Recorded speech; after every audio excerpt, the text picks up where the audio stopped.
But looking at those virtual events when you're recording yourself anyways and approaching it and knowing it that, I'm aware that this also will be pulled as a podcast. You've got like, it's just so mind-blowingly efficient to me. It is.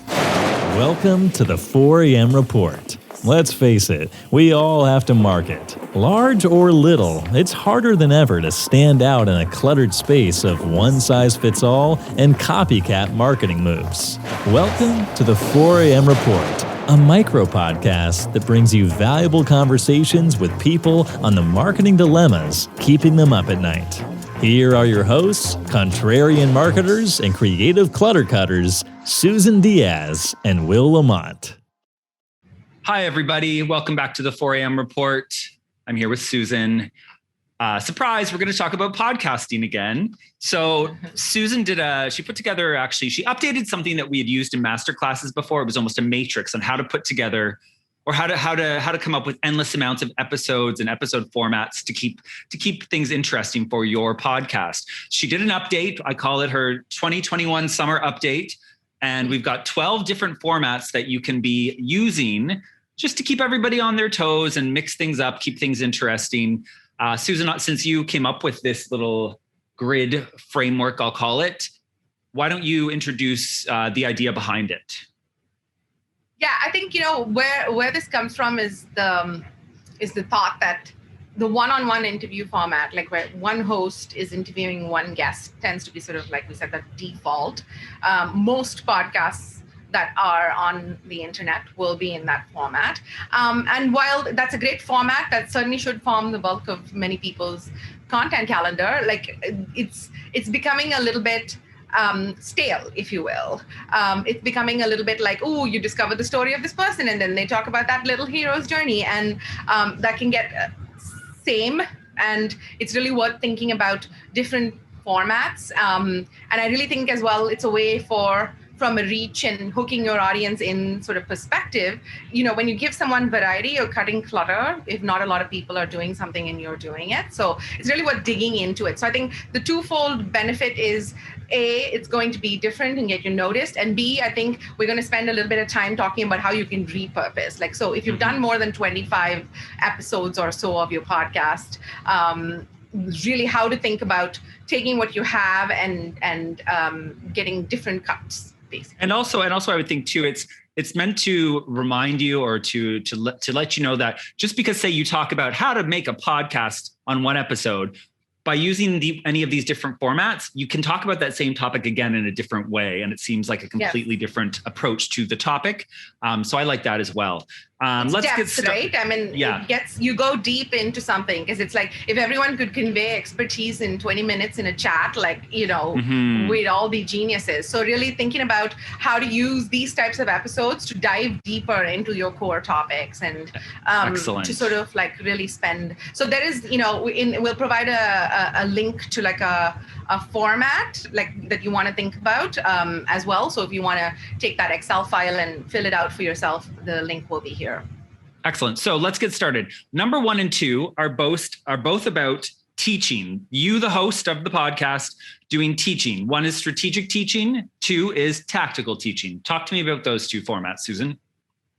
Essentially, a fair amount of podcasting, like if you're really looking to sort of build your audiences and take it beyond a content platform into a demand generation for business kind of thing, is you want to be showcasing your expertise. You definitely want to be doing that even in your one-on-one episodes. Like, don't make it like a list format. Maybe we'll delve into that at a different place. But like, you really want to be showcasing your own expertise, like having responses to what the guests are saying and such like. But the solo podcast, or in our case, like what we do, our teaching episodes as well, are a conversation just like this between you and I, just a host episode where you're specifically teaching. What we're doing right now is we are practical teaching. We're giving you a bunch of tactics where you can take this away. There's even a tool attached to it and it's free and whatever. So that's like giving you some framework to work with. So that's a tactical episode. And I think people really love that. Like people really love, like, tell me what to do,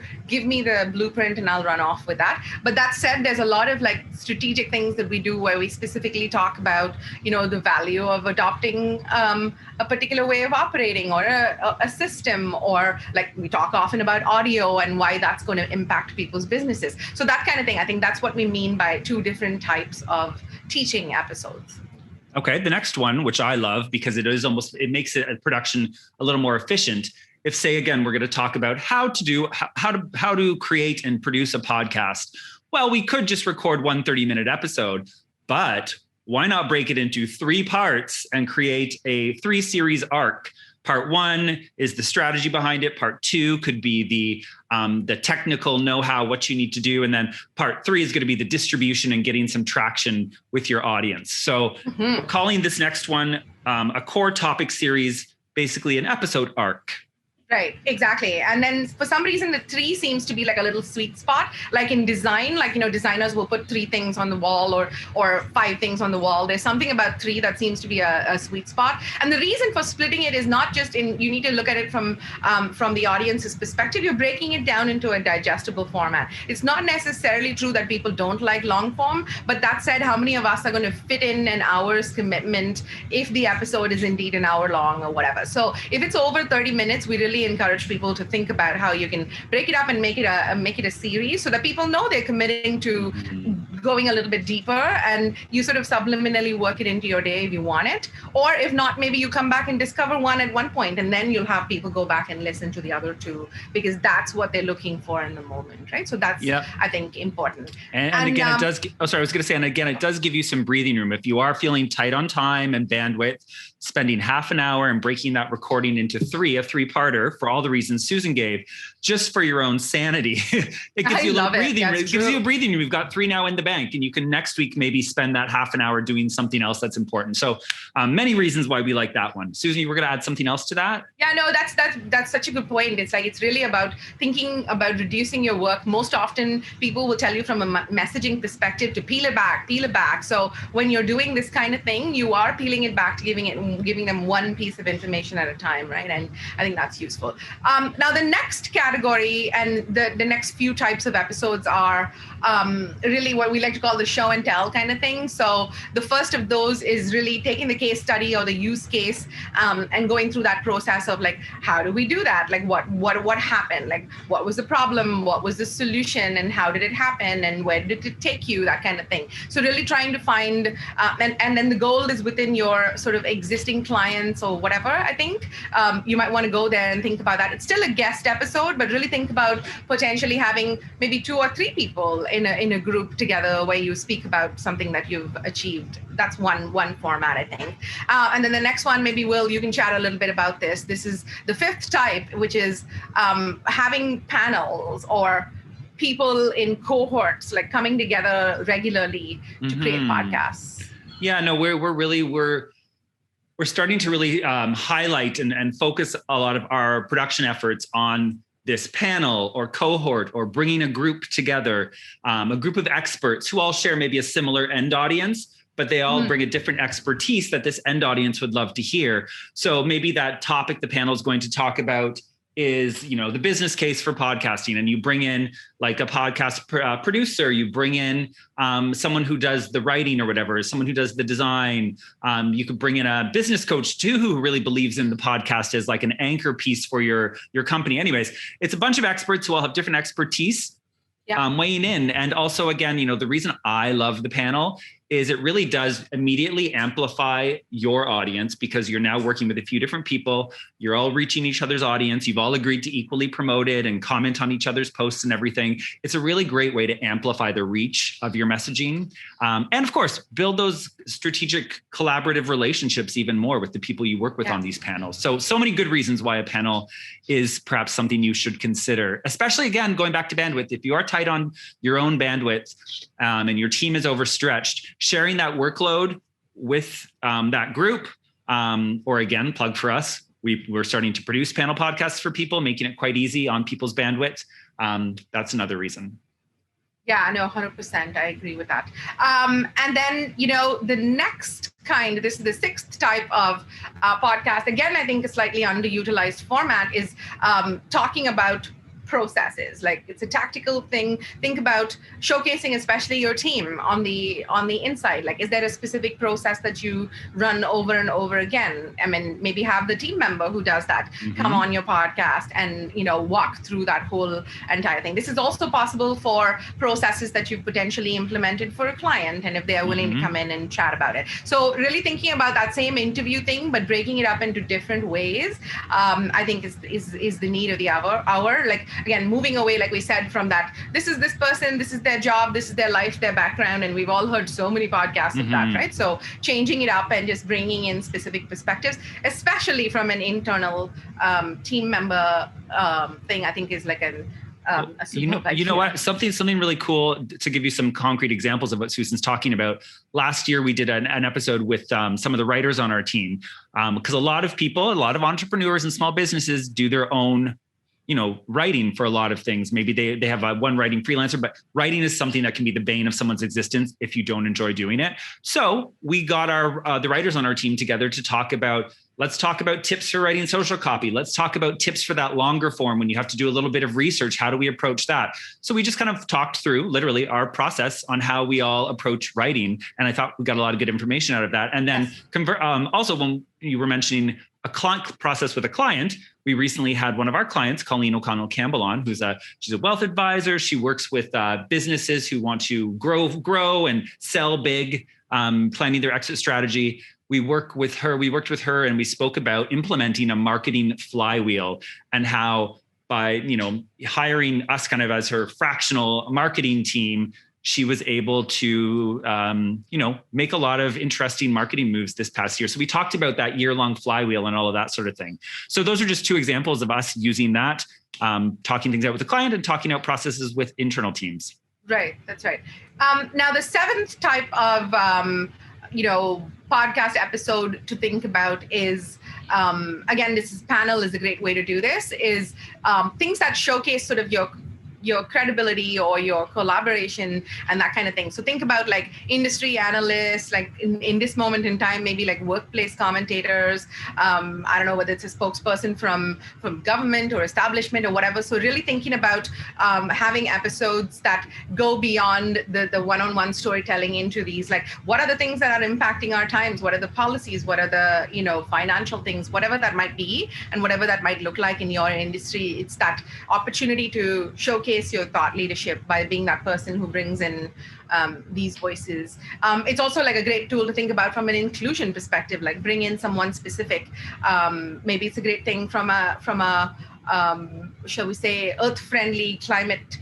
What are your responsibilities? Like, many things that tend to go away as tokenism, you can bring it under the umbrella of your podcast and start making wider comments than just your business. Excellent. The next one, something we have really used a lot, or that we enjoy doing, I would say, is newsjacking episodes. Every week we do something called Thirsty Thursday, where we do a roundup of the hits and misses in the world of marketing, pop culture, entertainment, social injustice, everything. We kind of pick our top 5 to 7 favorite stories and we chat them out. That goes out on video, but then we also do release that as an extra podcast episode. And the one thing about, if you do decide to comment on the news of the day, you have to be ready to turn that episode around as quickly as possible, because with the news cycle these days, what was new and interesting today, everyone's sick of hearing about in 2 days. So you got to be able to be really agile and quick on that. So that's one of the struggles with it. But also one of the benefits of the newsjacking episode is you get to hashtag Free Britney. You get to hashtag the Olympics. You get to jump on those topics that people are searching for. And, I know on Instagram, those are the episodes we do get a lot of extra traffic because people are looking up Free Britney. And then, of course, we spoke about Free Britney last week. So, yeah. Right. That's so true. 100% you have to turn it around fast. I'd say as fast as like a day or two. And I know the reason that we're highlighting that is because sometimes we'll go on podcasts together, Will, or I'll go on my own. And the release of that thing is so much after when you record it. You're like, oh my God, I should really remember not to say anything that's time bound and stuff like that, right? So really think about what is your production cycle before you lean into this. We're marketers and we can show off about this kind of thing. So we have the ability to turn it around fast. And so it's a really viable option. So, and I know another industry that does this well is the financial industry, although they have a lot of compliance and that gets slowed down. But like they have internal teams that are able to quickly comment, like you're able to jump on the news and talk about something, right? So that's kind of what you want to be thinking about. The next batch of like the next 4 types from like the 9th type onwards is variations on the sort of repurposing theme, right? Well, like we often, like we said, once you have a significant volume of episodes, and let's define that at like 25. At 25, you'll already see some opportunities to start repurposing your episodes. When I say repurpose, I mean beyond the distribution where you're splitting it up into videos and you're, splitting it up into text. The first thing you want to think about is like perhaps have you done 3 episodes about mental health, or have you done, in our case, like 10 episodes about podcasting? Is there something in there that you can combine? Could you pull out highlights from all 10 of them and then provide like a thing? So really starting to look at repurposing and clustering together. Like you want to think of clusters of episodes, bringing them together. Maybe 2 people spoke about workplace. Or in our case, remember 2 people spoke about Colby. We talked about teams and how, Colby is sort of the love language of teams. And we had somebody who was a Colby trainer and then somebody who uses Colby. And then we put both of those together for people who were really thinking about like, how do we get the right fit and match and that sort of thing on teams.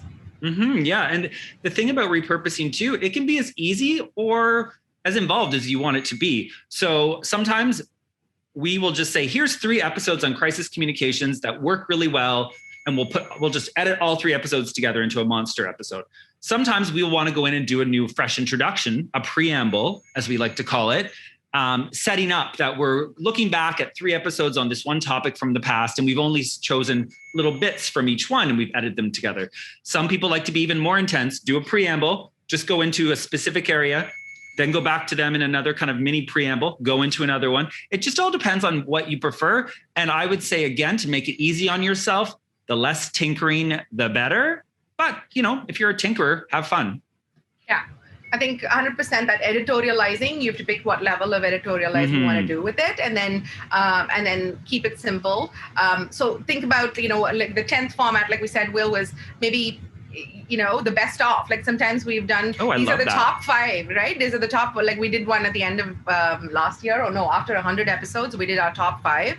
That tells you something. So that kind of thing is, again, a lower effort sort of thing. Then the 11th format is what Will described, which is repurposing the long form audio into video. That's like a really important one. So we do Thirsty Thursday. And for the longest time, we kept them completely separate because the audiences were different. It was whatever, we wanted to test it. But now the Thirsty Thursday sound plus a bonus story for those who are listening to podcasts comes in as we talked about. And then the final format, and maybe you can chat this out a little bit, Will. The 12th format is the repurposing of the mastermind or your live event or your Zoom recordings of different types.